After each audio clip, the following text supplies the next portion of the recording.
Hey everybody, welcome back to the Conrad Homestead. Today we're going to be taking you around. We're just going to be kind of doing the daily chores. Got to feed the chickens and the rabbits. Go check on the sheep. Show you guys the lambs. We got 5 new lambs that we haven't put on the YouTube yet. And then we'll be doing some gardening, putting in some sweet potato slips. Let's go. We got about 2 pounds of feed here. I'm gonna dump some of this out. This is gonna be for the meat birds. So there's about 1.5 pounds left in here. Normally we're trying to use as much dumpster produce scraps as we can, but we don't have any at the moment. So this is our backup, which is just a layered pelleted feed, and we just throw that out for the chickens.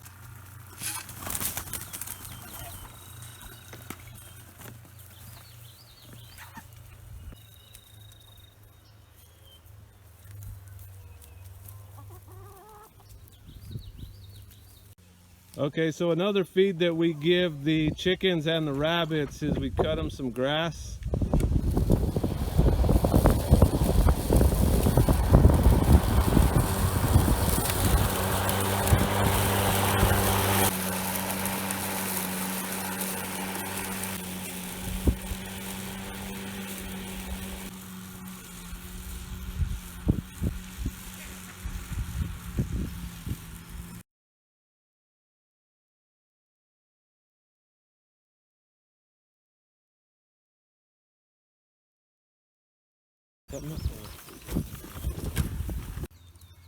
This is what we collected.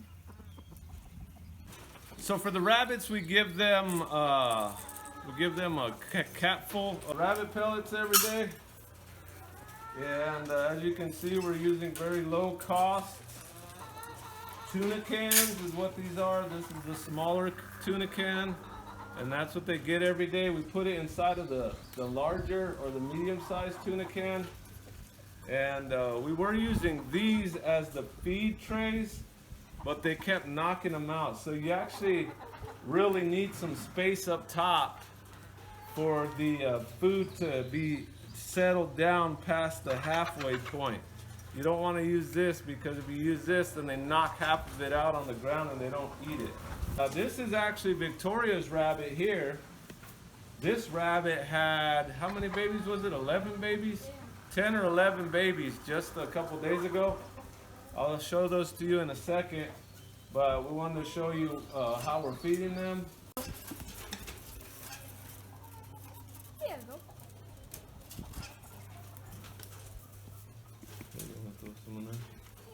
So this nest box is larger, so there's not space, but all the rest of the nest boxes are a little smaller, so we just wedge it right in here. And they don't use the bathroom right in there, so that's kind of where we pick the point. They usually use the bathroom back in that back corner. That's where they urinate and poop the most. Victoria told me that they were turning white, so here they are. They're nice and fat. Last time I checked on them, they were still pink, so they're growing real good. There's one of them. A lot of times they don't get any attention except for but twice a day. The mom will come over in the morning and in the evening, and she'll feed them. So when you take them out like this, it kind of tells them that something's going on that they probably should be eating. So we try not to mess with them too much.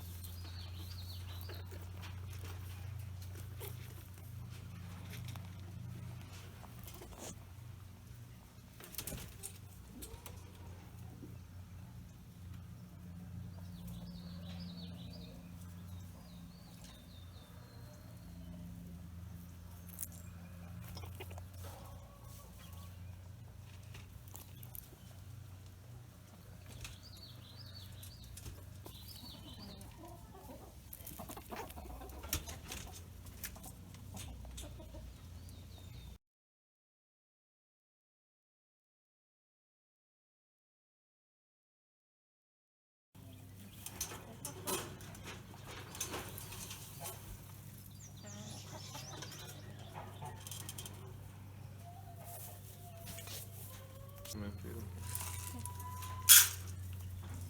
it open.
can't have it. Look what you did. Dropped a bunch of poop. We're still using these scooters. They're working like a charm. All right, here it is. Chicken tractor move.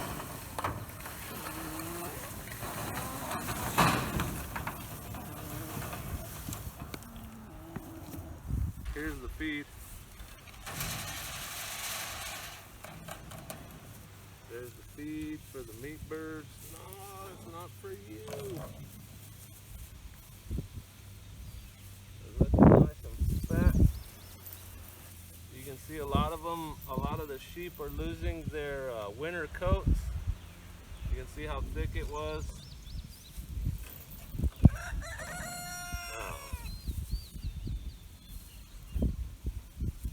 I don't know if I've showed this little modification that I did on the clip, but I put in like I put in a slot there, and then I put in this little ring, and that slot goes through there. Because what'll happen if the wind's blowing in the right direction and it doesn't have something to stop it, it'll actually blow this open. So we had that happen a couple times where the wind had blown it open like that, and then we came out and there was 10 birds out. All right, so the water, it stays pretty full for about 5 to 7 days. You can see the levels up to right here, and I just filled it yesterday, so they got plenty of clean water, and we use rainwater for that. You just unscrew the cap. This system works really good in the hills, so I don't have to put shims and try and make up for the elevation. And it just hangs on here. It hangs on there and it self-levels so that it doesn't all spill out.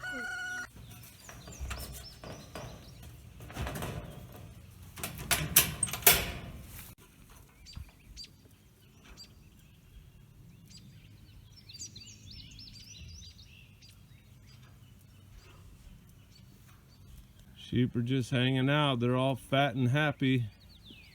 We've been putting them on 80 by 80 sections of grass.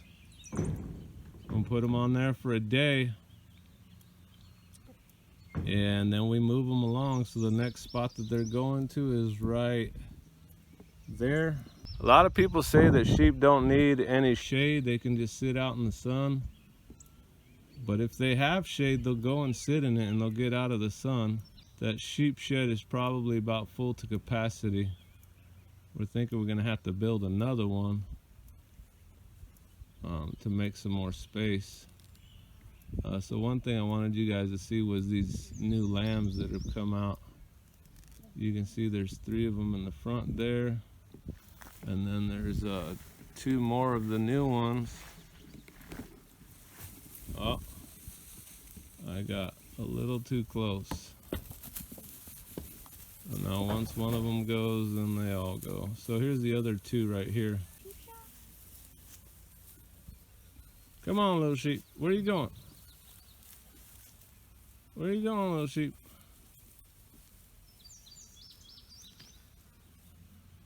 That lamb back in the corner is doing really good. She's good and fat. So that's a ewe lamb. We only had 2 females out of this bunch, and she's one of them. She's probably the most healthy. She's coming along real good.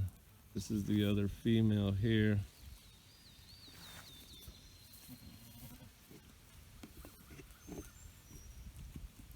She's doing good. She's not as fat as I'd like her to be, but she's doing all right.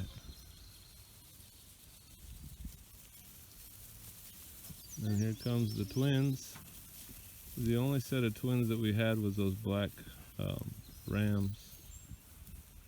I'll make a circle around that chicken tractor. So the chicken tractor is in with the sheep.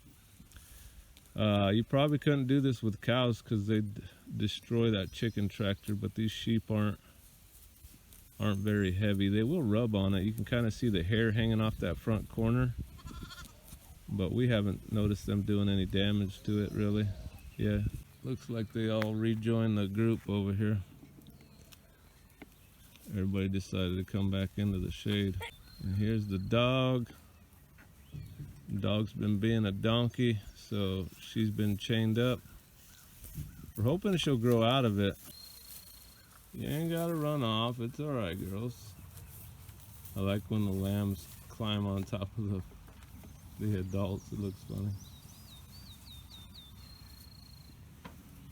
Alright, there's your sheep dose. We're gonna head back over to the garden. We're at the compost bin right next to the garden. And I'm gonna take off this bottom board here.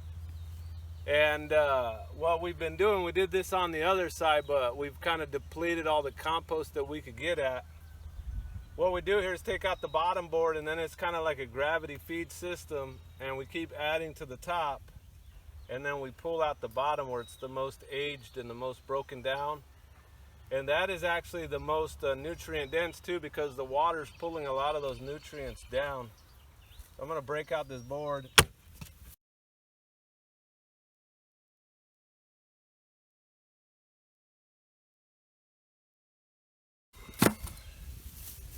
That's what we're looking at. I hope you can see that pretty good. This is broken down.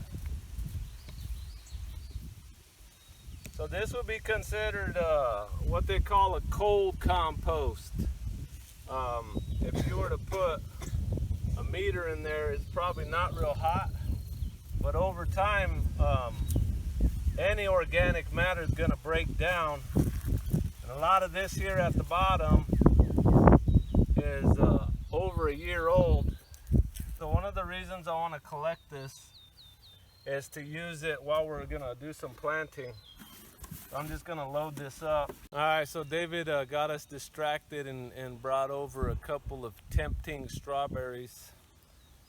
Here's our little strawberry patch. I've put this in a couple videos. So the flowers started coming out in April. It's the middle of May. And last year we learned that if we didn't cover it with something, the birds would eat a lot of them. This fabric right here is called Agrobond.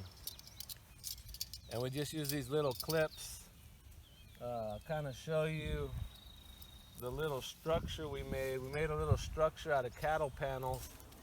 We just cut and made a little frame, and then we stabbed those into the ground. Oh snap. I know. Look what I'm finding. Strawberries! I found some strawberries This in the is- strawberry patch. This just reminded me of like when you break open the piñata and the candy falls all over the floor and all the kids come running in. Oh yeah. Oh yeah. That is good. It's too bad the little darling ran off the bowling green. No. Look at this strawberry. We're working on these sweet potatoes, so I've got these sweet potato slips here.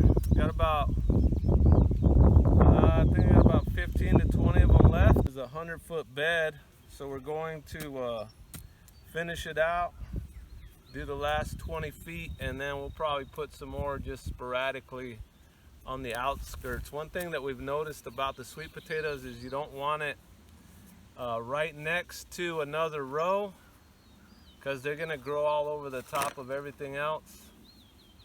If those things aren't high enough, like if they're low growing plants, they're going to cover them up. So the plan here is to grow them on this outer row and then grow them over into this walkway right here, which will be fine. They could even go through the fence into the grass. That's not a problem. So where I'm sitting right here is just kind of a walkway along the fence. It's kind of our mediation area. We're trying to keep the grass from encroaching onto the grow bed. We covered all this with cardboard. Been having some good rains. I kind of mix that up, and then I'll fill that hole full of compost just to give that thing a real good start. I was going to mention this in the live stream, planting these from the slips. So this is a slip that came from the sweet potato itself. You can either put it in water or put it in some soil, and then the sweet potato will start growing these out, and then you break these off, and most of the time they put them in this perlite, this white stuff here. They'll put it in a little tub of that, and then it'll start to root out. So that's what we have here, called the sweet potato slip. But one thing I wanted to point out, one thing that we observed last year was that the sweet potato slips outperformed planting just the whole potato. The whole potato seems to be bound and restricted by the existing potato and doesn't have the opportunity to pump as much energy and resources back into that potato, almost like it's full. And whenever you're planting your slips, anything that's bare root like that, you know, that's not already potted, you want to keep those roots real nice and moist all the time, right up until you plant them. And then what we'll do, you know, I'm kind of showing you all the steps at once here. I'll usually do 20 or 30 of these and then do that. But here, then we go through and we just water it in just to make sure that that soil right around there is nice and wet, and that the roots remain wet.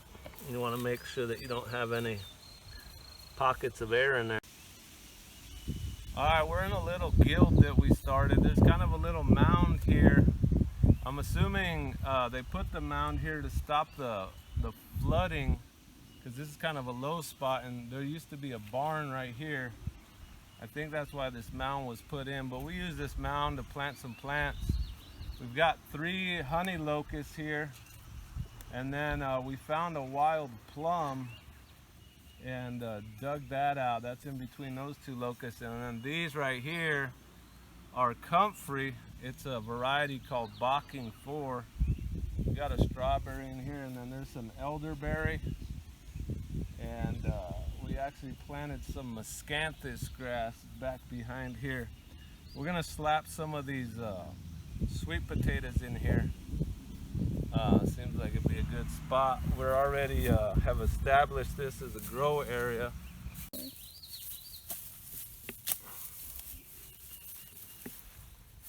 You can already tell this straw, or actually it's old hay, has been keeping a lot of moisture and allowing the ground to soften up pretty good. I think this is going to work out pretty nice.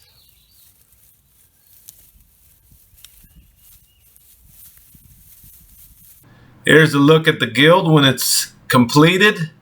We use these orange markers quite a bit to mark out very small plants till they don't get damaged. We took the remaining 8 sweet potatoes and put them up by the house in this area.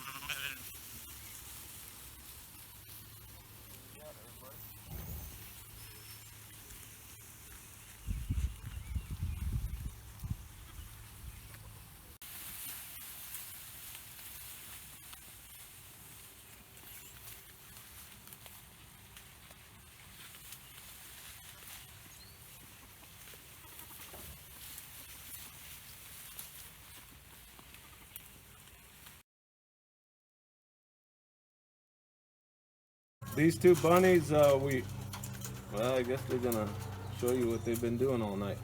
So I took this, that's actually the female on top of the male.